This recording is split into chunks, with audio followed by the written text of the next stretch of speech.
다 오신 것 같아가지고 매너 GV 시작하도록 하겠습니다. 네, 저는 더스마트 시네마 박성준이라고 하고요.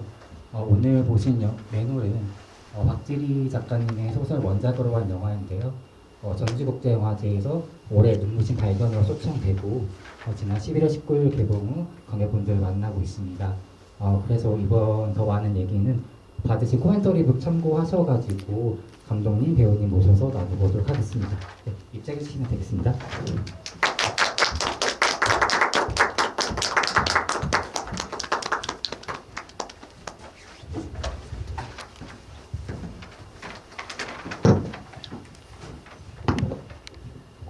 네, 감독님, 배우님, 그러면 관객분들께 간단한 인사 부탁드리겠습니다. 네, 안녕하세요. 매너를 연출한 안지수입니다. 네, 요즘 이제 영화 극장 상영이 좀 후반부에 다다르면서 많이 이제 GV를 다니고 있는데, 요즘 들어 더더욱 찾아주신 관객 한 분 한 분이 정말 소중하게 느껴지는 때이거든요. 오늘 특히 더 이렇게 여기 찾아주셔서 정말 감사하고, 해보고 싶었어요. 이렇게 아주 적은 인원들끼리 도란도란 대화 나누듯이 이런 시간을 갖는 걸 되게 해보고 싶었고, 평일 늦은 시간까지 함께 해주신 만큼 오늘 많은 이야기 나누다가 돌아가면 좋겠고요. 그리고 이제 저기 이제 모자 쓰고 있는 앉아 있는 친구가 저희 영화의 조명 감독을 해준 친구인데 이제 바로 가야 된다고 해가지고 제가 그냥 한번 소개하고 싶습니다. 그냥 조현철이라고 훌륭한 조명 감독이자 촬영 감독 한번 소개하고 싶었고, 어쨌든 오늘 많은 이야기 나누면 좋겠습니다. 감사합니다. 네, 저도 상영이 얼마 안 남으니까 한 번 한 번 GV가 더 소중해지더라고요. 이제 많이 관을 찾기도 힘드셨을 텐데 이렇게 먼 길까지 와주셔서 너무 감사드리고요. 사실 저도 감독님이랑 얘기 막 했는데 이렇게 좀 작게 정말 그냥 저녁 식사에서 대화 나누듯이 한번 거실에서 대화 나누듯이 한번 해보고 싶다고 말씀드렸는데 오늘 드디어 그날이 온 것 같아서 상당히 기분이 좋습니다. 오늘 자리 찾아주셔서 너무 감사드리고 즐거운 시간 됐으면 좋겠습니다. 제가 감독님, 배우님 입장하시기 전에 간단히 영화 소개를 했는데요. 박지리 작가님의 소설 매너리 원작이잖아요. 그럼 첫 질문으로 그 많은 작품 중에서 매너를 원작으로 한 이유가 있으실지 질문드리고, 배우님께는 원작을 읽으셨다면 원작 또는 시나리오를 읽으셨을 때 어땠는지 질문드리겠습니다. 박지리 작가님의 여러 소설 중에 특히 이 소설을 택한. 네. 네. 일단 박지리 작가님은 좀 일찍 세상을 떠나셨어요. 이 소설이 아마 나왔을 때가 2015년, 16년 정도인데 2010년대 후반에 이제 세상을 떠나셨고, 그래서 작품 수가 그렇게 많지는 않은데 저도 전부 다 읽지는 않고 한 2권 정도 빼고 다 읽었었는데, 특히 이 매놀이 개인적으로는 가장 좋았어요. 그 이유는 일단 청소년 소설이고, 근데 다루고 있는 주제는 범죄, 살인, 어쨌든 굉장히 무겁고 좀 어두울 수 있는 소재인데, 그런 소재의 무게에 짓눌리지 않고 이야기를 힘있게 끌고 가는 게 전 되게 좋았거든요. 이제 여기서는 구성이 조금 달라졌지만 실제 소설에서는 막 과거와 현재의 시간대를 이제 오가기도 하고, 과연 선호가 누구를 죽였을까 혹은 어떻게 죽였을까가 끝까지 좀 되게 궁금증을 자아내면서 이야기가 진행되거든요. 그런 지점들이 굉장히 좋았고, 무엇보다 영화가 담고 있는 풍부한 아이러니한 요소들이 저에게 특히 인상적으로 다가와서 이 소설을 읽고 영화를 하고 싶다고 생각을 했고, 원래 이제 제작사한테 제안을 받았었는데 바로 이제 그 다음번 미팅 때 그렇게 하고 싶다 말씀을 드렸고, 그러면서 이제 영화화를 하게 되었습니다. 그럼 추가적으로 한번 배우님 답하기 전에 시나리오 작업 과정에서는 제목이 아지트라고 오늘 지으셨다고 코멘터리 북에 나와 있더라고요. 하지만 영화화 하셨을 때 확정되셨을 때 그대로 책 원작 제목을 가져오신 이유가 있을까요? 일단 맨홀이란 제목이 국내에 좀 몇 개 있기도 했고 또 너무 공포나 좀 다른 어떤 그런 관련된 상상을 일으키지 않나라는 걱정이 좀 있었어요. 그래서 어떤 제목이 있을까 다른 제목을 좀 고민해 봤을 때 어쨌든 일종의 맨홀이라는 공간도 그렇고 하천도 그렇고 혹은 뭐 희준의 집이든 그런 공간이 일종의 전반적으로 다 아지트 같다는 생각이 들어서 아지트로 한번 해보자라는 생각을 했었는데 이제 영화를 편집하고 제목을 이제 확정 지어야 될 때쯤 또 아지트는 갑자기 또 너무 밋밋한 느낌이 전 들더라고요. 그래서 조금 더 임팩트 있고 또 어쨌든 영화의 주제성과 상징성 그런 것들을 가장 잘 담고 있는 게 결국 맨홀이 아닐까라는 생각에 제목을 다시 맨홀로 정지했습니다. 그럼 준호 배우님께서는 원작이나 시나리오 읽으셨을 때 어땠는지 말씀드리겠습니다. 저는 어쨌든 시나리오를 먼저 읽게 됐고 시나리오를 읽고 나서 이게 소설 원작이라고 얘기를 들어서 소설을 만나게 됐고 사실 시나리오를 먼저 읽었을 때는 이 작품에서 주는 메시지가 되게 좋았어요. 계속해서 질문을 던지는 작품이라고 생각을 해서 그 지점이 좋았고 뭔가 저한테 알려주려고 하지 않은 게 저는 오히려 좀 좋았는데 그러고서 소설을 만났는데 소설은 좀 생각보다 친절했고 어쩌면은 주인공의 행동들이 조금 이해가 조금이나마 더 가고 조금 더 납득이 되는 지점들이 많았었거든요. 근데 이제 저는 그 인물을 연기해야 됐기 때문에 어쨌든 최대한 멀어지려고 했어요, 소설에 대해서. 왜냐면은 너무 이유가 명확했고 묘사나 그 인물의 심리 상태가 너무 잘 드러났기 때문에 이거는 어쩌면 연기할 때 인물로서 좀 방해가 되는 요소이겠다라는 생각이 들어서 소설을 좀 멀리 하려고 했고 그러고 나서 다시 이제 또 시나리오로 왔을 때는 비어있는 지점들이 다시 한번 선명하게 보였는데 이거를 감독님이 어떻게 채워주실까? 그러고 나는 또 어떻게 그려나갈 수 있을까라는 지점이 좀 챌린지적으로도 다가왔고 그래서 이 시나리오가 좀 더 매력적으로 다가왔던 기억이 있습니다. 네. 그다음 오프닝 장면부터 먼저 얘기를 해보고 싶은데요. 주인공 선호잖아요. 선호가 방바닥에 누워있고 또 햇살은 비추는데 온몸이 멍투성이잖아요. 기억이 좀 안 나시는 분들은 6페이지에 스토리보드 나와 있어가지고 한번 참고해주시면 되겠습니다. 그런 선호를 보면서 되게 이 소년에게 무슨 사연이 있을까 되게 집중을 하게 되는데 사실 원작 소설에서는 보호시설에 있는 선호의 이야기로 먼저 시작되잖아요. 그럼 감독님께서는 이 영화화 하셨을 때 이 해당 장면을 맨 처음 등장시킨 이유가 있으셨을지 한번 질문드리겠습니다. 네, 시나리오를 쓸 때도 그렇고 영화를 편집할 때도 그렇고 가장 많이 바꿨던 혹은 이렇게 고민했던 것 중에 하나가 오프닝이에요. 실제 시나리오 쓸 때는 여러 가지 오프닝이 있었는데 이제 선호가 후반부에 나오는 그 교정시설이라고 해야 될까요? 거기서 이제 샤워를 하고 좀 그 뭔가 형태가 좀 길쭉한 그 마리아상 비누긴 한데 형태가 어느 정도 써서 길쭉한 비누에 이제 비누로 이제 뭐 씻고 그 다음에 지금은 이제 후반에 한번 나오긴 하지만 거기에 상담을 해주시는 선생님이랑 처음에 막 이상한 대화들을 해요. 막 그러면서 막 그 대화 끝에 뭐 인간은 결국 다 구멍으로 이루어진 거 아닐까요? 뭐 이렇게 시작하는 대사가 있었어요.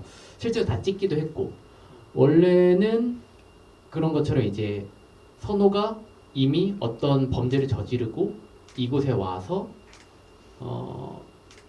지금 굉장히 힘들어하고 있어. 뭔가 좀 애가 이상해. 라는 걸로 시작해 볼까도 고민, 그렇게 실제로 찍었고 고민도 했었는데 근데 어쨌든 이런저런 편집을 하는 과정에서 그거보다는 지금처럼 어떤 일을 저질렀고 그게 뭔지는 조금 더 불명확하게 나오고 다만 얘가 어떻게 보면 이제 그 창가에서 발을 이렇게 떨어뜨리는 이렇게 뛰어내릴 것처럼 이렇게 하는 그런 장면이 있는데 그 정도로 이제 시작하는 게 시작하면서 이제 선호에 대해서 좀 더 알아보자라고 하는 게 더 적합할 수 있지 않을까라는 그런 결정을 내렸습니다. 네. 그래서 그 장면이 되게 무기력하게 보이면서도 또 미소까지 짓잖아요. 미소도 지었고 제 이소면은 어떤 감정을 가지고 있을까. 그러니까 전반적으로 이 영화에서 선호라는 캐릭터가 되게 다양한 감정을 표출을 하거든요. 되게 갑자기 무덤덤하다가도 분노를 표출하기도 하다가 또 여자친구 희조가 있을 때는 설레기도 하고 행복하기도 하고 그러면서 이 배우님께서 이 선호라는 캐릭터를 연기했을 때 되게 감정적으로 좀 힘드셨을 수도 있겠다라고 생각이 들었어요.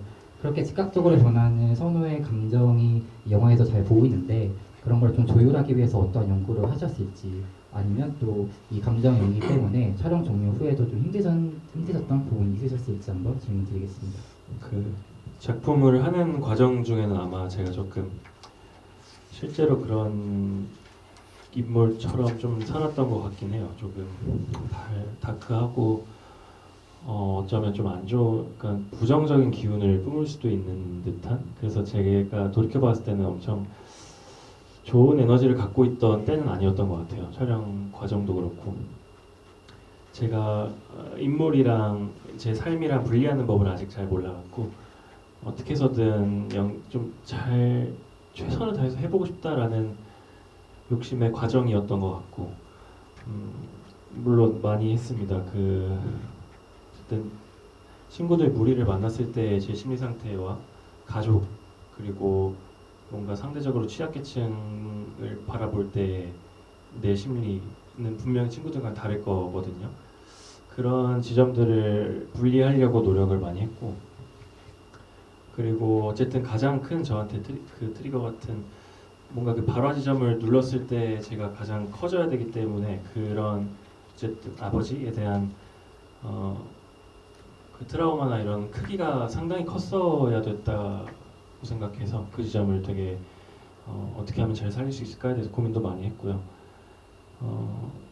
그리고 어쨌든 그 이후에는 조금 어쨌든 제가 좀 가족이랑 있었던 부분들을 촬영 전반 시작하는 부분에 많이 찍었어요. 촬영이 시작되는 회차쯤에 많이 몰려서 찍어갖고 감정선이 그때 짙은 게 많이 나와서 그 뒤에 부분들은 오히려 그 촬영 초반 회차에 찍었던 감정선에서 조금 나눠서 할 수 있겠다라는 생각이 들더라고요. 그러니까 차근차근 하면은 뭔가 맥스를 더 찍으려고 노력을 했을 텐데 시작하면서부터 어느 정도 감정적인 장면을 확 몰아서 찍어 놓다 보니까 그 뒤에는 그 사건의 단계별로 이전과 이후 뭐 그런 단계별로 조금은 제가 조절을 할 수 있겠다라는 생각이 들어서 이거는 조금 예상 밖이었는데 초반에 그런 감정적인 걸 찍게 예상 밖이었는데 어쩌면은 조금은 더 수월하게 뒤에 부분들의 감정 조율을 맞춰서 할 수 있었다 뭐 이런 스토리가 있습니다. 네, 그러면 감독님께서는 조도 배우님께서 선호의 연기를 하실 때 그런 감정 부분에서 좀 디렉션을 주신 부분이 있을까요? 제가 이제 배우 연기 디렉션 관련해서 이제 GV 때 이제 좀 질문을 받기도 하는데 보통 이제 배우한테 보통 이제 연기할 때 감독님이 어떤 디렉션을 줬냐라는 얘기를 많이 하는데 그때마다 이제 준호 배우가 하는 말이 감독님은 되게 무책임하셨다. 네, 그냥 좋은 말로 하면은 풀어놔 주셨고 나쁜 말로 하면은 그냥 알아서 해 이렇게 라고 했는데 사실 제가 이전에 단편도 좀 많이 찍었었는데 그때 제가 오히려 받았던 피드백은 배우들 이제 나중에 터놓고 얘기할 때 되게 너무 구체적으로 디렉션을 한다는 거였어요. 어느 순간에 어떻게 행동해주면 좋겠고 뭐 동선 혹은 어떤 순간에 뭐 표정, 몸짓 이런 것들을 제가 시범을 보일 만큼 그렇게 디렉션을 했었고 아무래도 제가 좀 그전에 더 장르 영화를 많이 찍어서 그랬던 것 같아요.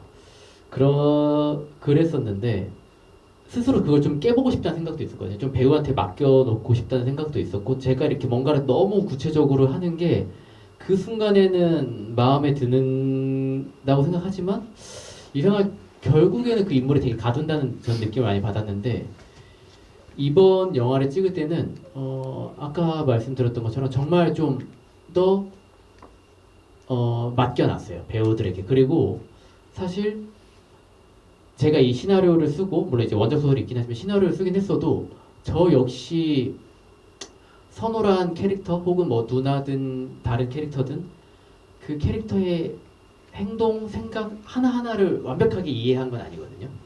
근데 그런 거 있잖아요. 뭔가 이렇게 책을 읽거나 어떤 작품을 볼 때 저 인물이 왜 저렇게 하는지 아주 구체적으로 설명할 수는 없어도, 혹은 어떤 의외의 행동을 하는 게 순간 의문은 들어도 가만히 생각해보면 왠지 그런 거 알 것 같기도 하고, 이런 이유로 저런 의외의 행동이나 선택을 하는 게 납득이 간다, 이런 지점을 저는 되게 받을 때가 있고 그럴 때 되게 좋아하는데, 매놀에서 좀 그러고 싶었어요. 뭔가 이 인물이 자기 생각을 되게 분명하게 얘기하는 인물도 아니고 되게 주체적으로 뭐 행동하는 인물도 아니다 보니까 뭔가를 이래서 이 과정을 겪어서 이렇게 된 거야 라고 너무 하나하나 집어서 이렇게 해달라고 하기보다는, 준호 배우하고 얘기할 때도 그냥 내 생각은 이렇긴 한데 사실 나도 확실하진 않다. 그리고 준호 배우가 연기한 거 보고 그 다음에 뭐 조금 더 강하게 할지 혹은 뭐 정서를 뺄지 혹은 그 정도의 이제 이야기만 나눠가면서 좀 찾아가는 그런 식으로 연출을 많이 했습니다. 네, 이 얘기 듣다 보니까 그래서 불꽃놀이 장면이 좀 다르게 보이는 것 같아요. 네, 코멘터리 북에서도 불꽃놀이 장면을 할 때 배우분들이 정말 놀게 즐겁게도 놀게 놔두고 뜨겁다 이렇게 나와 있거든요. 네네. 그럼 준호 배우님께서는 그 장면을 찍으실 때 정말 그냥 재밌게 놀았는지, 좀 어떠한 뭐 감정가 나오는 것도 아니고 그냥 노는 거 다 잊고 희주 만나기 전 그 시간이잖아요. 그때 좀 정말 그쵸. 재밌게 보셨나요? 와, 맞아요. 제가 생각해보면은 그때 저도 막 제 인물로 써 있으려고 했던 것 같은데, 그러게요. 그때 친구들이 진짜 잘 놀았긴 했어요. 그래서 아마 스케치처럼 이렇게 영상 딸 때 말고는 거의 제가 잡히지도 않았던 것 같고, 그래서 저는 사실 그 씬에서는 거의 방관자처럼 있었는데 아마 그 당시 그냥 성우가 그랬지 않았을까라는 생각이었을 것 같아요. 그러게요. 생각해보니까 어떤 디렉션도 없었던 것 같고 그냥 어디서 쭉잘 나가는 그때 디렉션이 없지는 않았는데 네. 저한테는 잘 기억이 안 나요. 그래서 그러게 그때 그랬네. 그때 저는 이제 기억을 하는데, 왜냐면은 폭죽이 비쌉니다. 그래서 그거를 한 4번 정도의 테이크를 갈 수 있었어요. 그러니까 밑에서 4번 이렇게 풀샷 찍을 거 한 2번 이렇게 있었기 때문에 그 횟수가 제한되어 있어서 대략적으로 뭐 이를테면 거기에 나오는 성재란 캐릭터가 있는데, 너는 뭐 폭죽을 되게 좋아하고 폭죽에 미친 애야. 그러니까 뭐 입에도 폭죽 물고 뭐 그런 거 해. 뭐 이렇게 했었고, 뭐 누구한테는 너는 계속 이렇게 뺑글뺑글 도는 거 위주로 그러니까 대략적으로 동선을 좀 잡아줘야 그 상황에서 이제 스케치를 따더라도 잡을 수가 있으니까, 그렇게 한 2테이크 맨 처음에 가고 그 다음에 자 됐다, 이제 됐으니까 이 다음에는 희주 위주로 잡아줘. 찰감님한테 희주 위주로 잡아달라고 부탁하고, 그 다음에 뭐 선호 위주로 잡아달라고 부탁하고, 요 정도의 어떤 걸 했고, 사실 준호에게는 크게 디렉션을 안 한 것 같긴 해요. 그냥 알아서 잘하니까, 그냥 알아서 어차피 그냥 이렇게 그 인물이 되어 있으니까. 그렇다고 제가 디렉션을 안 한다고 해서 이 친구가 갑자기 거기서 막 이렇게 놓고 뛰어보진 않을 테니까, 그냥 적당히 어색하게 그냥 이렇게 어울리는데 안 어울리는데 할 테니까 그렇게 그냥 잘했고, 다만 이제 이미지적으로 어쨌든 이게 몽타주 씬이기 때문에 좀 더 동적인 화면을 만들기 위해서 혹은 좀 더 예쁜 화면을 잡기 위해서 뭐 그런 것들에 대한 오히려 디렉션을 더 많이 하긴 했습니다. 그리고 이 영화에서 또 잘 보이는 게 저는 공간이었거든요. 사실 저는 이 영화를 보고 그 다음에 급하게 이북으로 매놀이라는 원작을 읽고 다시 영화를 봤어요. 그랬더니 그 원작을 읽었을 때 상상했던 게 되게 눈앞에 좀 생생하게 보이는 듯 하더라고요. 그렇게 현실감도 있으면서도 또 아지트나 여기도 이미지처럼 좀 보랏빛 하늘을 봤을 때는 되게 몽환적이게 느껴졌거든요. 또 아지트에 있는 소파도 보라 색깔이기도 하잖아요. 그래서 뭔가 현실감과 저런 몽환적인 분위기가 또 동시에 느껴지는데 그런 장소를 찾는 게 되게 어려웠을 것 같아요. 또 코멘터리 북에서도 로케이션이랑 미술에서 굉장히 신경을 많이 쓰셨다고 말씀하셔가지고 그 과정에 대해서 한번 질문드리겠습니다. 네, 일단 제가 매놀이란 원작을 읽고 이 책을 영화하고 싶다고 생각한 이제 뭐 메인 이유는 아니겠지만 그래도 굉장히 끌렸던 부분 중에 하나는 말씀하셨던 것처럼 이 공간이었거든요. 왜냐면은 소설에도 이제 여러 종류의 소설이 있을 텐데 약간 관념적으로 쓰여진 소설도 있을 테고 뭐 굉장히 현실적으로 이렇게 쓰여진 소설도 있을 텐데 이 매놀이란 원작을 읽으면서 제가 되게 좋았던 거는 되게 그림이 잘 그려진다는 거였어요. 이게 주인공이 거의 독백 위주의 소설임에도 불구하고 그 주인공이 자기 머릿속에서 묘사한 어떤 공간에 대한 거나 뭐 그때 느끼는 그 정서 이런 것들이 되게 저한테는 생생하게 느껴지고 그냥 이미지로 바로바로 잘 그려졌거든요. 그리고 또 동시에 우리가 흔히 영화적인 공간이라고 하잖아요. 그러니까 되게 일상적이긴 하지만 그냥 딱 그 공간에 가면은 왠지 그 공간이 품고 있는 이야기가 느껴지는 거, 뭐 고물상이라든지 뭐 매놀이나 뭐 그런 데는 너무나 당연하고 뭐 하천 아지트, 뭐 굴다리 밑, 뭐 희준의 집, 뭐 좀 이렇게 어두운 골목길 그런 데들이 저는 그냥 흔히 영화적 공간이다라고 생각을 하는데 그런 데들이 이 소설에는 되게 잘 담겨져 있었고 저도 이걸 되게 구체적인 이미지로 옮겨보고 싶다 그런 욕심이 되게 이렇게 일었었기 때문에 이걸 잘 구현하고 싶었고 이제 로케이션을 찾는 데 있어서 가장 이제 어려울 거라고 제가 생각한 공간은 이제 하천에서 애들이 뛰어노는 공간, 그 다음에 맨홀, 희준의 집, 요 정도지 않을까 싶었어요. 다른 데들은 어떻게든 뭐 이렇게 찾을 수 있다는 생각이 들었고, 먼저 맨홀 같은 경우는 좀 이렇게 제작팀에서 좀 헌팅한 데도 가져오고 뭐 이렇게 봤을 때, 아, 이거는 가서 못 찍는다. 이거는 그 여건이, 여기서 찍으면은 이거는 뭐 영화인 신문고라든지 이런 데 올라간다라는 생각이 들어서 세트를 이제 지어서 했고 희준의 집 같은 경우도 실제 모델이 되는 집을 찾았거든요. 그 인천에 있는 어디 그런 데였는데 되게 마음에 들었어요. 근데 그 공간 자체가 주변도 그렇고 영화 찍는데 이렇게 잘 협조가 되는 곳은 아니어서 거기만 이제 모티브로 해서 마찬가지로 세트를 지었습니다. 골목길만 이제 거기서 좀 따오고 실제로 거기서 찍고 그리고 나머지는 다 세트였고 가장 이제 어려울 거라고 생각했던 공간은 사실 하천 아지트였어요. 왜냐면 여기는 세트를 할 수 있는 공간도 아니고 완전 오픈된 공간이기 때문에 근데 항상 이것도 좀 아이러니한 건데 가장 먼저 찾은 공간이기도 하거든요. 왜냐면은 프리프로덕션 팀이 다 꾸려지기도 전에 저랑 이제 촬영 감독이 그냥 우리끼리 좀 돌아다녀 보자 이런 얘기가 있었고 조 감독님이 당시 이제 아직 합류하기 전이었는데 어디에 좀 공간이 괜찮을 것 같으니까 거기 한번 가보세요 해가지고 일산에 있는 일산대교 근처에 어딘데 거기를 찾아가는 길 중에 제가 길을 잘못 들었어요.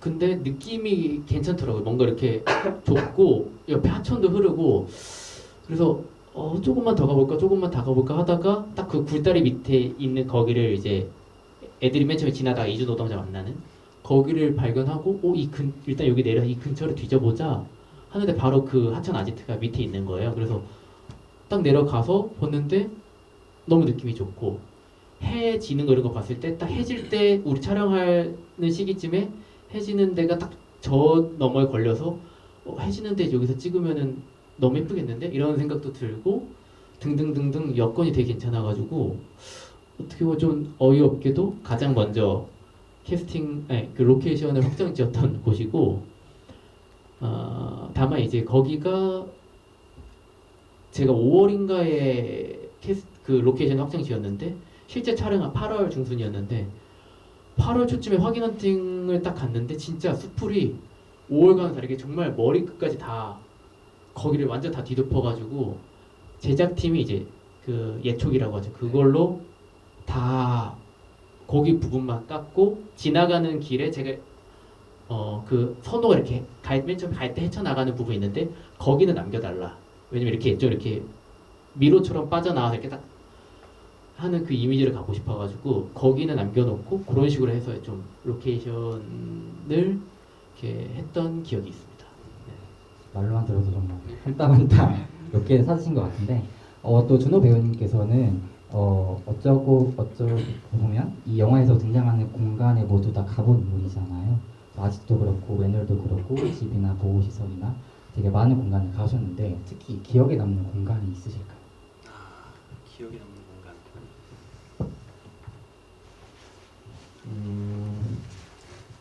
아지트도 너무 좋았죠. 아지트도 너무 좋았고 저는 그 희주 집 앞쪽이 조금 기억에 남는 것 같은데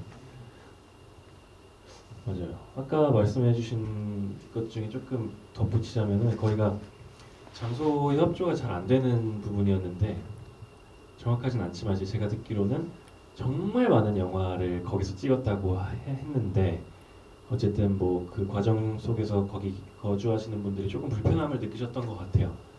그렇기 때문에 어느 순간부터 조금 이제 안 된다 이렇게 하셨던 것 같은데 거기 분위기가 정말 좋아요. 정말 우리나라 안 같다? 아니 그 딱 정말 희주 집이 거기 있을 듯하게 생겼거든요. 그 골목 자체가 다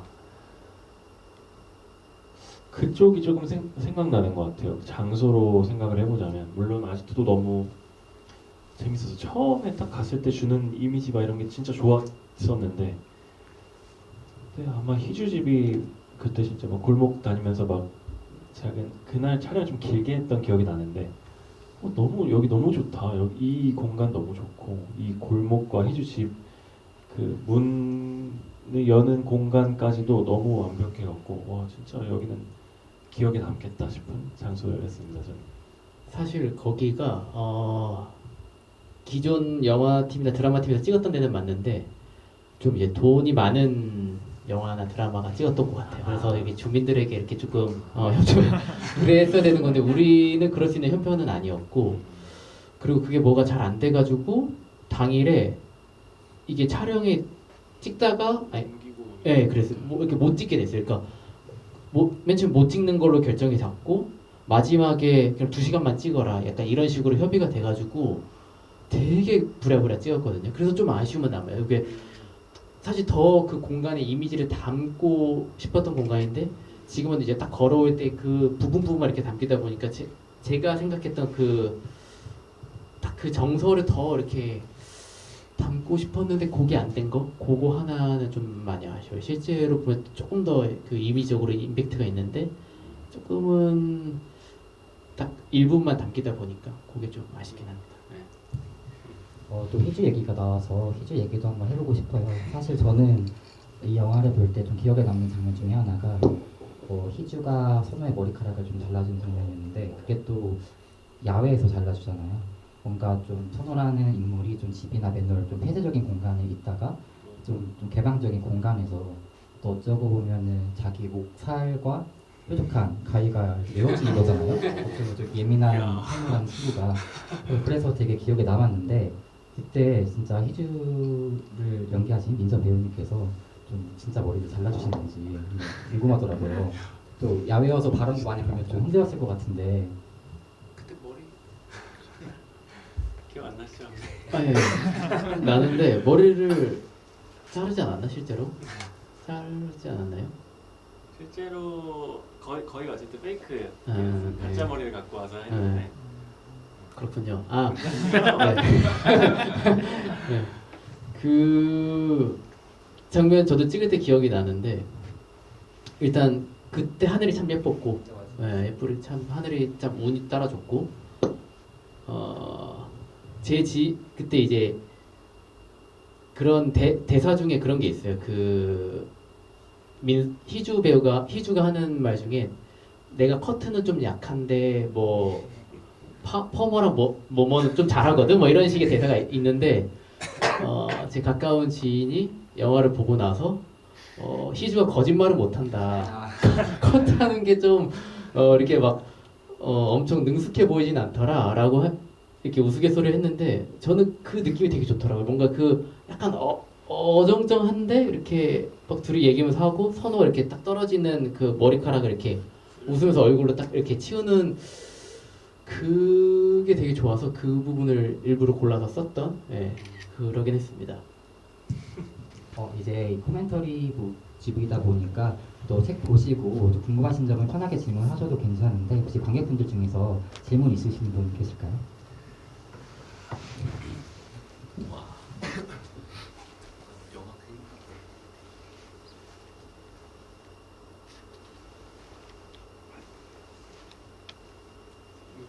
네. 네네. 영화 굉장히 재밌게 잘 했고요. 감사합니다. 재밌는 요소랑 미묘함이랑 그런 게 많았는데 이제 그 중에서도 이제 그 배우들이 외모가 굉장히 훌륭해서 그게 또 보는 재미가 있었고 또 영화에서도 그랬지만 김준호 배우님 실제로 보니까 너무 잘생기셔서 그게 굉장히 놀랐고요. 클럽에 가시면 어떻게 노실지가 어떤 기분이실지가 정말 궁금하지만 그게 질문은 아니고 그렇게 캐스팅을 할 때 감독님은 정말 외모를 중시하면서 하셨는지 아니면 뭐 다른 어떤 뭐 이런 걸 하셨는지 그리고 그 김준호 배우님은 아마 처음 다 보셨던 동료 배우분이셨을 텐데 그분들이랑 같이 찍으면서 어떤 뭐 재밌는 일이라든가 뭐 성격이라든가 뭐 서로 어떤 남녀들 다 그 사심 뭐 또 이런 게 혹시 있었나 아무튼 그런 배우분들의 그런 게 좀 궁금합니다. 네, 얼굴 많이 봤습니다. 일단, 왜냐면은 저는 일단 선호가 무조건 호감 가는 외모여야 된다고 생각을 했어요. 왜냐면은 어쨌든 영화에서 선호는 대놓고 응원하기도 그렇다고 대놓고도 못된 사람이야라고 비난하기도 애매한 그 경계에 서 있는 인물인데 물론 이제 영화에서 조금 더 선호의 편에 살짝 쓰긴 하지만 그래도 비교적 저는 이제 좀 제가 거리를 두고 찍은 편이라고 생각을 하거든요. 그래서 자칫하면은 보는 사람으로 하여금 선호로부터 탁 멀어질 수 있을 거다라는 생각이 있었기 때문에 일단 기본적으로 선호가 관객들 좀 끌고 갈 수 있는 좀 호의적으로 끌고 갈 수 있는 외모면 좋겠다라는 생각을 꼭 잘생겼다라기보다 좀 어쨌든 뭔가 이렇게 끌림이 있는 외양을 지니면 좋겠다고 생각을 했었고 준호 배우를 처음 봤을 때 그 부분에서 굉장히 흡족했었고 또 굉장히 이제 눈매도 살짝 날카로워서 무표정할 때도 되게 약간 싸늘한 그 면도 있는 것도 좋았고 그리고 준호가 어떻게 보면은 선호랑 성격이 되게 다르거든요. 되게 강단도 있고 욕심도 있고 자신감도 있고 잘 쫄지 않고 그런 지점들이 전 되게 좋았어요. 그래서 같이 하고 싶다. 그리고 그냥 속으로 생각했던 거는 이게 데뷔작을 찍는 그리고 또 어떤 데뷔 배우를 찍는 감독의 욕심인데 나중에 이 배우가 잘 될 사람이면 좋겠다 이런 생각이 들거든요. 그러니까 이 영화만 딱 찍는 게 아니라 이 영화뿐만 아니라 이후에도 되게 잘 될 수 있는 배우를 캐스팅하고 싶고 그 시작에 내가 있으면 좋겠다는 그 생각이 들거든요. 그래서 근데 저는 준호 배우가 충분히 그런 어떤 스타성이라고 해야 될까요? 아니면 어쨌든 뭔가 이렇게 나중에 잘 될 배우라는 게 느껴졌고 그게 시작에 나와 이 맨홀이 있으면 좋겠다 이런 생각이 들어서 이제 캐스팅을 했습니다. 그리고 나머지 이제 조연 배우들 할 때도 그런 이미지 같은 거 좀 중요하게 생각하긴 했어요. 예를 들어 기진 배우는 그 가장 이제 리더 역으로 나오는 좀 일단 무조건 센 이미지에 근데 반대로 그 친구는 성격이 굉장히 유해요. 오히려 선우에 더 가까울 정도로 정말 유한 성격이고 말도 되게 조심스럽게 하는 성격인데 그 친구한테는 뭐 예를 들어 살을 좀 덩치를 키우는 걸 좀 요구를 한다든지 아니면은 그 친구 무리 중에 좀 작고 통통한 애는 캐스팅할 때도 애초에 거기에 좀 작지만 뚱뚱한 애라든지 그 옆에 있는 애는 키 작고 그 둘이 콤비 약간 이런 식의 설정들이 있었거든요. 그래서 그런 외향들을 좀 고려하긴 했는데 기본적으로 그래도 다 만나서 리딩을 해보고 다 잘하는 배우들이어서 그렇게 좀 잘 맞아떨어져서 캐스팅이 잘 할 수 있지 않았나 그런 생각이긴 합니다. 네, 또 준호 배우님께서 드라마 소년심판에서도 나온 걸로 알고 있거든요. 그때도 이성민 배우님이 연기하신 판사의 아들분으로 나오셔가지고 또 입시 비리 범죄에 연루되고 또 교통사고로 몸까지 다치는 그런 소년으로 나왔어서 혹시나 거기서 나왔던 경험이 좀 이번 작품에서도 캐스팅에 영향을 줬지 않을까라도 혼자 짐작을 한번 해봤는데 또 비슷한 그런 소년의 느낌이 나서 그런 생각을 해보았습니다. 그러면 준호 배우님께서 한번 대답 부탁드리겠습니다. 저희가 그 애들끼리 어땠나 뭐 이런 거 있죠. 지나고 나서 보니까 각자의 포지션을 잘했던 것 같은데 저는 촬영할 때 애들이랑 친해지기가 잘 못 지냈어요. 그러니까 좋은 사이로는 지냈는데 현장에 오면은 이상하게 저만 동떨어져 있는 느낌이 들고 애들끼리 무리지어 다니는 느낌을 많이 들었어요. 이거를 사실 저는 촬영 끝나고 어쨌든 뭔가 비하인드라던가 뭔가 스틸 현장에서 사진을 찍거나 하는 것들을 봤는데 없는 거예요. 애들이랑 사진 찍은 게. 근데 이제 애들은 너무 많은 거예요. 근데 사실 제가 좀 미안한 부분 중에 하나였는데 애들한테 더 잘 지내면서 더 이렇게 같이 막 하고 싶은 마음들이 많았는데 모르겠어요. 제가 선호에 조금 집중하다 보니까 조금 그렇게 됐던 것 같아요. 저도 모르게 좀 멀리 하게 되는 것 같고 제가 거기에 휩쓸리면은 현장에서의 제가 해야 될 것들이 조금은 방해가 될 것 같다는 생각이 들었던 것 같아요. 그래서 사실 뭐 촬영 전 기간에는 만날 일들이 좀 있었어요. 나름 전체 리딩도 하고 저희들끼리 뭐 밥도 먹고 뭐 이런 자리들이 종종 있었는데 촬영에 들어가면서는 어쩌면 친구들의 포지션에서 정말 잘 현장에서 그렇게 쾌활하게 정말 오랫동안 친구였던 것처럼 보여야 되기 때문에 더더욱 그렇게 잘 보였고 저는 조금은 동떨어져서 지냈던 기억이 있어요. 근데 저희는 지금도 엄청 친해갖고 정말 잘 지내고 놀러도 많이 가고 정말 거의 가족이 된 느낌이 들어요. 신기하게 맨날 그런 얘기에 만나서 물론 다들 많이 해본 배우들은 아니지만 이렇게 끝나고 이렇게까지 끈끈하게 그리고 정말 정기적으로 만나듯이 자주 만나고 자주 영화도 보러 다니고 맨날 이런 거 다들 취향이 비슷해가지고 다들 순하고 그래갖고 결은 되게 잘 맞았던 것 같아요. 그리고 다행히 저희들 안에서의 썸씽은 전혀 없었기 때문에 아주 클린한 관계로 잘 지내고 있습니다. 한 명도 빠짐없이. 네. 정말 선호라는 캐릭터가 좀 가족이나 친구 집단 사이에 껴있어도 좀 동떨어져 보이는 그런 캐릭터이기도 하거든요. 그래서 오토바이를 탈 때도 항상 맨 뒷좌석에 앉고 심지어 또 떨어지기도 하잖아요. 또 실실 웃지만 그래가지고 어쩌면 배우님께서 메소드 연기를 하셨다 촬영 과정에서도 이렇게 뭔가 볼 수 있을 것 같습니다. 혹시 또 다른 분 질문 있으실까요? 제일 기본적인 질문부터 해드리려는데요. 그 선호라는 캐릭터가 뭐 어때 실존이든 아니든 간에 가상이든 근데 여기서 지었을 때 이 시나리오 보니까 선할선에 더러우거든요. 근데 이게 선과 어둠과 뭐 더러운 사이에서 고뇌하고 좋았던 점도 있고 막 왔다 갔다 하는데요. 그 신경 변화가 참 쉽지 않고 한정된 공간 있잖아요. 하찮치든 매놀이든. 근데 이게 연기하면서 이건 좀 아쉽고 힘들고 막 뭐 어려운 것도 있었는데 그 점에서 뭐 생각을 했을 때 아 나는 이 점이 좀 저거 더 했으면 그러니까 그 장면에서 더 추가되거나 어려웠지만 어떻게 더 변화를 더 해갖고 표정이라든가 뭐 모습이라든가 그 감정적인 선들이 많을 거 아니에요.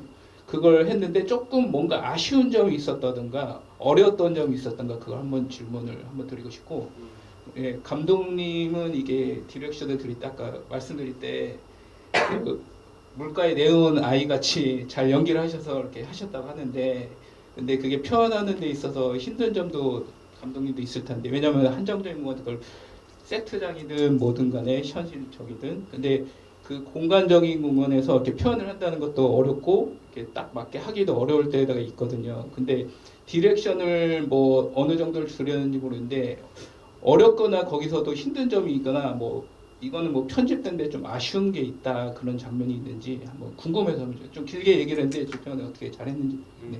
예, 예. 네, 준호 배우님께서 네, 네. 연기 과정에서 좀 아셨던 점이 있었는지. 그러게요. 그 사실 저희 영화랑 저는 고민해보지 못했던 지점인데 저희 영화랑 비슷한 시기에 같은 영화제 이제 걸렸던 영화가 있었는데 생각보다 조금 닮아 있는 영화였어요. 제가 보기에도. 근데 이제 그 영화에서 선호처럼 그렇게 쭉 끌고 가는 친구가 얘기하기를 자기 영화는 터트려주는 영화인데 저희는 안 터트려주는 애인 것 같다. 그게 어땠을까? 뭐 이런 얘기를 나눈 기억이 있어요. 근데 사실 제가 하면서는 그런 생각을 못했는데 맞는 것 같은 거예요. 그러니까 뭔가 속 시원하게 뭔가 한번 확 뭐라도 그게 오열이든 뭐가 화를 내. 그러니까 물론 엄마한테 그런 건 있지만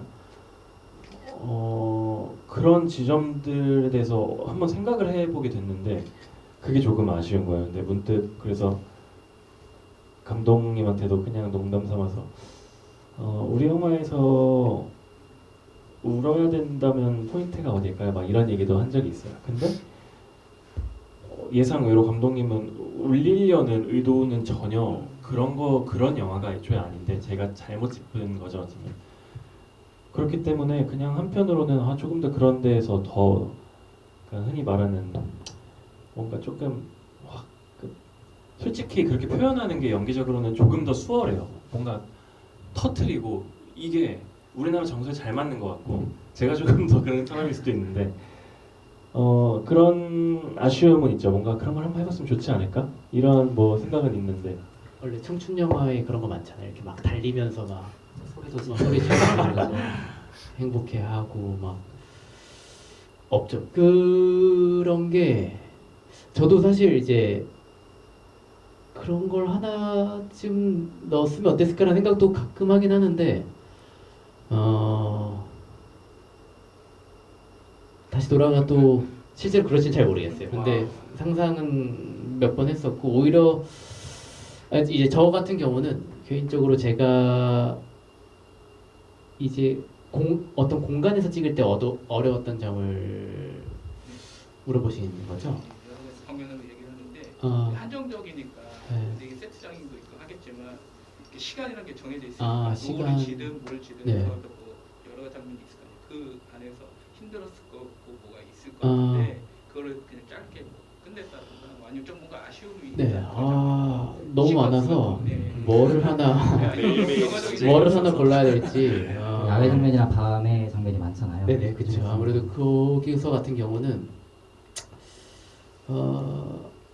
여름에 밤 장면을 찍는 거는 되게 힘들거든요. 왜냐면은 일단 해가 지는 시간 자체가 밤이 되려면 최소 9시는 돼야 되고 해가 거의 한 5시면 뜨고 이러니까 뭐 실질적으로 찍을 수 있는 시간이 굉장히 적고 근데 저희 영화 같은 경우는 밤 장면이 되게 많거든요. 특히 폭력 장면도 다 하천 야외에서 하니까 조명 세팅하는 것부터 시작해서 그런데 시간이 많이 걸리는데 또 그럴 경우에 이제 비용적인 것도 이제 무시할 수가 없고 그래서 아쉬웠던 것 중에 하나는 그 폭력 씬을 찍을 때 제 기억이 아주 정확한지 모르겠는데 선호가 이렇게 막 구타를 1차적으로 당하는 씬이랑 그 다음에 결국 그 사그라마타를 죽이는 씬을 아마 하루에 찍었던 것 같아요.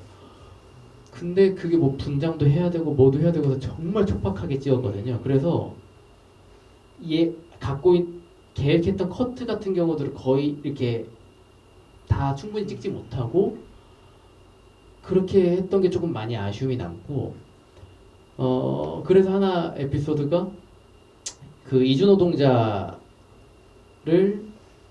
이제 살해 당하는 장면을 찍는데 그때 이제 찍다가 해가 떠버린 거예요. 근데 이제 이거는 속일 수 있는 어떤 그런 정도가 아니니까 결국에 그냥 거기서 컷을 했는데 촬영을 종료했는데 그냥 커트가 비는 거죠. 이거는 뭐 이렇게 편집으로 될 수 있는 그런 것도 아니고 그래서 다음날 한 번 더 찍자니 이주노동자 외국인 배우가 정말 또 비쌉니다. 그래서 비싸기도 하고 스케줄 하는 것도 좀 문제가 돼서 찍을 수가 없는 상황이었어요. 그래서 제가 이제 이주노동자처럼 분장을 하고 이제 맞는 역할 그 맞을 때 뭐 발을 이렇게 막 움직인다든지 영화 보면은 살인 막 발기질 당할 때 이렇게 손이 막 이렇게 열심히 하거든요. 막 뒤로 묶인 채 그런 걸 뭐 제가 했다든지 아니면은 뭐 이렇게 이주노동자를 이렇게 안고 죽은 이주노동자를 안고 그 굴다리 밑에 지나가는 장면이 있는데 거기에 안겨 있는 게 사실은 저고 뭐 그런 게 좀 있습니다. 그런 식으로 이제 대체해 가면서 힘들게 찍었던 그런 기억이 있네요. 네. 감독님께서 큰 데뷔를 하시는데 시간상 이제 마지막 질문이 될 것 같은데. 그 첫 장면에 그 준호 씨가 주인공이 이제 상처투성이에서 이제 고통스럽게 일어나는 장면이 있고 마지막 장면에서는 이제 그 어머니에게 원망을 듣고 그 다음에 사랑했던 희주 집에 찾아갔다가 다른 사람이 있는 걸로 이제 실망을 하고 다시 맨홀로 와서 이제 잠이 들었다가 또 고통스럽게 또 좀 힘들어하면서 일어나는 장면이 있는데 그 준호 배우가 그걸 연기할 때 감정선의 차이가 그러니까 하나는 좀 엄청난 일을 저지른 다음에 일어나는 거였고 다음은 이제 어머니와 또 사랑했던 사람에게 또 이제 그래서 그 상처나 아니면 실망을 듣고 나서 일어나는 장면이었는데 그 연기하면서의 감정선에 차이가 있었는지 아니면 감독님이 요구한 그런 내용이 있었는지 궁금합니다. 사실 뭐 요구 그쵸 감독님 어쨌든 시나리오적으로 완벽히 뭐 어느 정도 세팅이 된 상태에서 했기 때문에 요구는 분명히 있었습니다. 사실 뭐 이런 얘기도 했던 것 같아요. 이게 오프닝이 될 수도 있는 씬이어서 조금 더 뭔가 인상적이고 강렬하게 남아야 된다라든가 뭔가 이런 게 어느 정도 감독님의 머릿속에 있으셨어요. 근데 사실 조금 재밌는 건 그 아침에 그렇게 살해를 저지른 다음 날에 일어나는 것 그리고 그 마지막에 맨홀로 가는 것 이거는 모두 제가 촬영 시점으로 봤을 때는 그런 행동을 하기 전에 다 찍어버린 거예요. 그렇기 때문에 어쨌든 제가 실제 그 장면에서 어떻게 찍었기 때문에 그거를 갖고 와서 그 다음 씬에서 이 정도로 가야 된다는 가이드는 없었어요.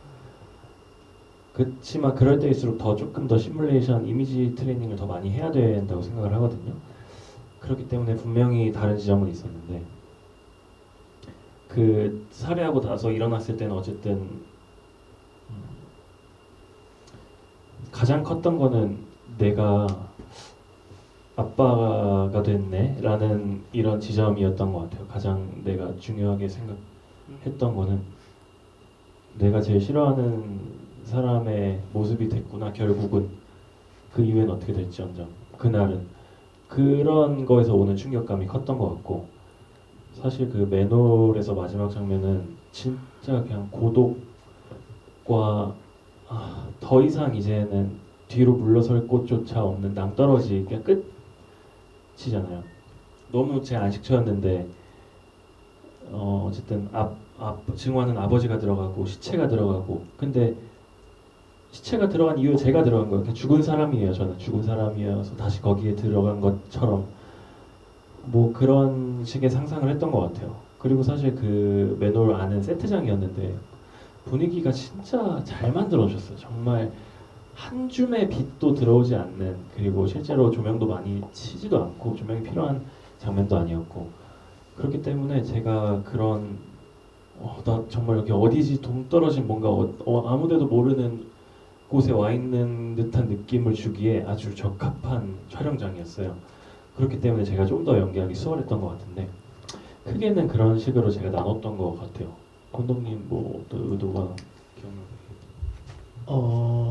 그 이제 기억나는 것 중에 하나는 그 이제 오프닝에도 나오고 중간에 이제 한 번 더 나오는 그 방에서 혼자 일어나는 장면 같은 경우에 저희가 이제 집에서를 촬영 1회차부터 5회차까지인가를 몰아서 다 찍었거든요. 그 가장 먼저 찍어야 돼서. 그래서 어떻게 보면 이제 배우 입장에서는 엄마하고 싸우는 장면도 그렇고 나중에 뭐 하는 장면도 그렇고 감정적으로 가장 좀 이제 막 소진해야 되는 장면들을 다 초반부에 찍은 거죠. 근데 이제 연출하는 입장에서도 마찬가지긴 하거든요. 저도 이제 모르는 상태에서 대략 이렇겠지 하고 이렇게 찍어야 되니까 사실 연출자 입장에서 좀 부담되는 상황이긴 한데, 그래서 그 이렇게 누웠다 일어난 장면 2번 찍었어요. 왜 그랬냐면은 제가 그걸 뭐 예를 들어 2회차, 3회차 한번 찍었다면은 현장 편집본을 받아보잖아요. 그래서 보고 이게 내가 생각했던 게 맞나? 라는 생각이 들었어요. 뭐 어떤 조명 세팅도 그렇고 뭐 등등등등. 그래서 한 번 더 찍었어요. 그 어떻게든 짬을 내서 또 이제 모아서 찍을 때의 장점은 전날 못 찍은 걸 좀 이렇게 찍을 수 있다는 거니까 그때는 그게 좀 돼가지고 준호야 우리 한 번만 더 찍자 해서 찍었고 둘 중에 뭘 쓰지 고민했는데 둘 다 썼습니다. 그래서 모를 수도 있는데 그게 처음에 예를 들어 이렇게 클로즈업 되는 거는 뭐 어느 날 찍은 거고 두 번째에 찍은 거는 또 이렇게 써서 해서 달라. 사실은 같은 게 2번 들어간 게 아니라 실제로 2번 찍은 씬이 2번에 나뉘어서 들어갔습니다. 그래서 저는 뭐가 됐든 잘했다. 이거는 한 번 더 찍기를 잘했다. 그리고 그 느낌이 저는 맞다고 생각을 했거든요. 왜냐면은 처음에는 아무것도 모르는 상태에서 들어가는 거고 두 번째는 그걸 다 알고 되는 상태에서 들어가는데 그게 저는 이제 알아서 그런지 그게 보이더라고요. 왜 편집 감독님도 그렇게 편집을 해놓으셨었는데 왜 그거를 이렇게 했는지도 알겠고 해서 그렇게 하길 잘했다. 뭐 그랬던 기억은 하나 있습니다. 네. 제 마지막 질문이 있었는데 관객분들께 양보를 하려고 해가지고 혹시나 아까 손 드셨어가지고 마무리를 드리겠습니다. 네, 감사합니다. 그 장항준 감독의 GV 보고 감명 깊게 봐가지고 한 번 더 보러 왔는데 두 번째 보니까 뭔가 그 약간 안타까운 마음이 너무 들어가지고 더 집중해서 잘 볼 수 있게 되었던 것 같고요. 제가 궁금했던 거는 그 마지막에 제가 책을 읽으려고 했는데 책은 아직 못 봐가지고 그 성모 마리아상을 그 마지막에 끝까지 다 쓰면서 소원을 빌잖아요. 그때 그 장면에서 이 배우 내가 배역이었다면 어떤 소원을 빌었을지 약간 계속 궁금함이 남더라고요. 그래서 어떤 소원을 빌었을지 궁금하고 그 장면을 찍으실 때 어떻게 감정 연기를 하셨을지 궁금했습니다. 일단 뭐라고 생각을 하셨어요? 그러니까 저도 그거 한번 궁금해서 뭔가 용서를 빌었을까 소원을 빌었을까 좀 생각이 들더라고요. 저 같은 경우에는 처음에 봤을 때는 그냥 용서가 되었으면 좋겠다라는 생각으로 봤는데 두 번째 봤을 때는 또 그 외국 이주 노동자가 죽었던 사실에 대해서 그 사람이 죽었는데 이 사람의 뭐 영혼이 떠온다요 뭐 이런 얘기를 하잖아요. 그런 거를 생각해 보니까 자신의 잘못에 대해서 뭔가 제대로 뭔가 심판을 받아야 된다는 생각을 했었을 것 같아요. 네. 근데 하시고 싶은 거 없어요? 먼저 저는 이제 제가 생각했던 건 사실 코멘터리북에 적혀 있어서 나중에 이제 보셔도 좋을 것 같고, 근데 이제 영화 연출할 때 약간의 장점이 이런 게 있는 것 같아요. 그러니까 좀 있어 보이는 척하면서 관객한테 이렇게 넘기는 네. 그 옥자란 영화를 보면은 이제 후반부에 주인공이 옥자랑 헤어지기 전인가 언제 이렇게 귀에다 대고 이렇게 뭐 말하는 게 있어요. 그래서 저도 아씨 뭐 말했을까 이렇게 궁금해서 봤는데 본 감독님도 딱히 디렉션을 안 한 것 같더라고요. 그리고 배우도 그냥 전혀 상관없는 뭐 먹자는 말을 했었나 모르겠어요. 어쨌든 뭐 그런 식의 말을 했다면서 아 이게 그치 영화 연출의 묘미지 이 생각을 했었고 저도 뭐 나름대로 적어는 놨지만 준호에게는 아무것도 그냥 말 안 하고 알아서 하고 싶은 거 해라 하고 싶은 거 해라. 다만 그 이렇게 비누를 할 때 이렇게 좀 기도하는 것처럼 말은 뭐 모르겠지만 어쨌든 이거는 보이는 거니까 이게 비누를 비비고 할 때 이런 게 좀 기도하고 뭔가 누군가에게 잘못을 구하는 이렇게 용서를 비는 것처럼 보이면 좋겠다. 그 정도만 저는 이제 디렉션을 했었고 네 그렇습니다. 이제 감독님이 먼저 이렇게 말씀하셔서 다행히 저도 편하게 얘기를 해보고 있습니다. 아무것도 없었어요. 아무것도 없었고 약간 이랬던 것 같아요. 뭔가 되게 간절하게 빌어봐. 약간 이런 거였던 것 같아요. 그리고 실제로 그게 또 말씀드렸다시피 그것도 집이었기 때문에 아주 앞에 회차여갖고 그렇죠. 그래서 뭔가를 그러진 않았는데 잘 봐주신 것 같아요. 저도 하면서 어쨌든 들었던 생각과 이 질문 저 되게 어렵거든요. 뭔가 단순하게 답하기가 너무 어려워요.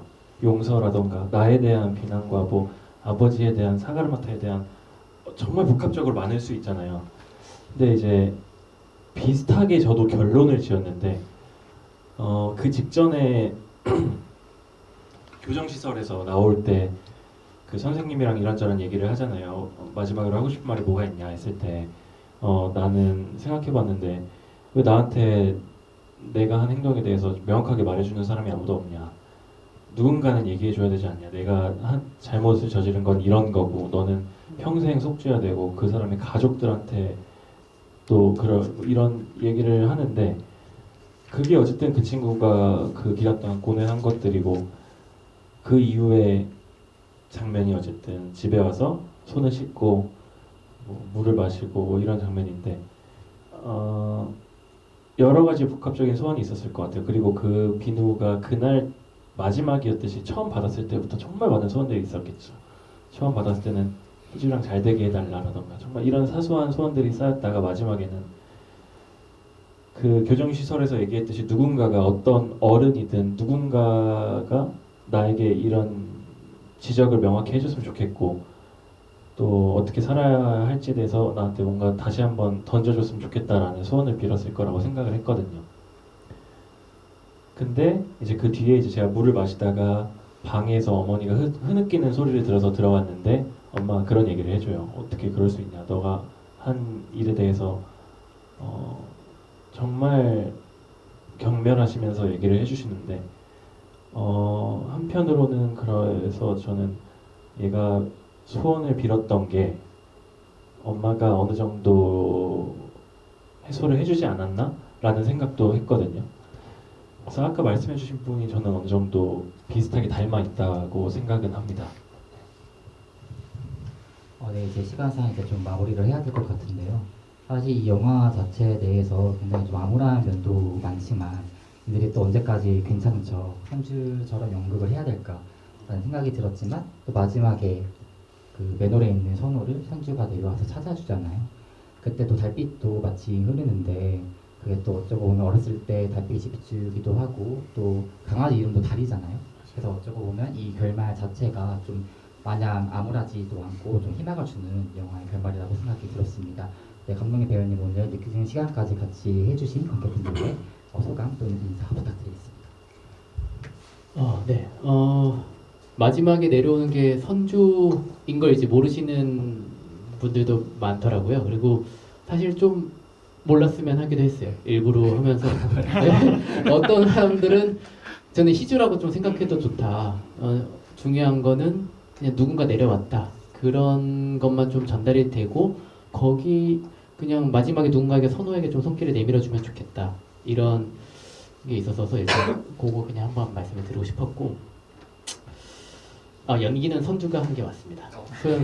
권소연 배우가 해주셨고 네 오늘 재밌었어요. 오늘 되게 이렇게 한 분 한 분 눈 마주치면서 이렇게 이야기를 나누니까 되게 더 이렇게 가깝게 소통하는 느낌이 들었고 정말 소중한 관객분들입니다. 감사합니다. 그 들어오기 전에 감독님이랑 막 이렇게 수다 떨다가 감독님 아시는 분은 주부하는데 한 분인가 두 분 오셨대요. 그 게스트랑 모더레이터랑 감독님 배우님이 오히려 더 많은 거죠. 그냥 나와서 이렇게 차 마시면서 자리하셨다고 하더라고요. 진짜 약간 그럴 생각도 하고 왔어요. 진짜 한번 너무 좋을 것 같은 거예요. 진짜 여기 오신 분들 진짜 진심이신 분들이시잖아요. 사실 굳이 이렇게 정말 수많은 수작들과 지금 뭐 주토피아도 있고 위키드도 있고 너무 좋은 영화들 많은데 이거 매놀 이거 보러 정말 진심이신 분들이랑 진짜 얘기 막 해보고 싶고 좀 맨날 집에 끝날 때마다 너무 아쉽더라고요. 얘기해도 할 게 너무 많아요. 감독님이랑 얼마나 오래 봤겠어요. 계속 영화 얘기하고 저희 영화 얘기하고 전 이게 너무 좋거든요. 근데 정말 많이 배웁니다. 그 영화 이렇게 프로모션 하면서 와 진짜 대단하신 분들 진짜 많고 정말 진심이신 분들 많고 그래서 사실 한 번 한 번 할 때마다 각기 다른 매력을 느끼는 것 같아요. 근데 오늘은 여태껏 뭐 엄청 많이 하진 않았지만 10수번 한 것 같은데 정말 다른 매력이었어요. 사실 인원이 적으면 적을수록 조금 더 참여도가 확실히 적기도 했었고 근데 오늘은 전부 다 일당백 관객분들밖에 안 계셔서 너무 든든했고요. 아 여러분들처럼 살고 싶습니다. 정말 진심으로 살고 싶어서 오늘 와주셔서 너무 감사드리고 또 좋은 날 좋은 시간에 만날 수 있으면 좋겠습니다. 감사합니다. 이제 마무리하겠고 이제 날이 춥고 저도 감기 걸렸거든요. 그래서 오늘 기침을 많이 하면 어떨까 해서 약을 먹고 왔는데 그 다행이라고 생각합니다. 네, 오늘 모두 조심히 들어가시기 바랍니다. 감사합니다. 그리고 이 코멘터리북 열심히 만들었는데 저기 이렇게 앉아 계신 저희 배급사에서 이게 직접 만드신 거거든요. 원래 이런 거 사실 이렇게 어디 막 맡기기도 하잖아요. 근데 저희는 이렇게 다 가내수공업으로 여기 이렇게 선생님께서 열심히 만들어 주셔서 한번 말씀을 드리겠습니다. 네, 감사합니다.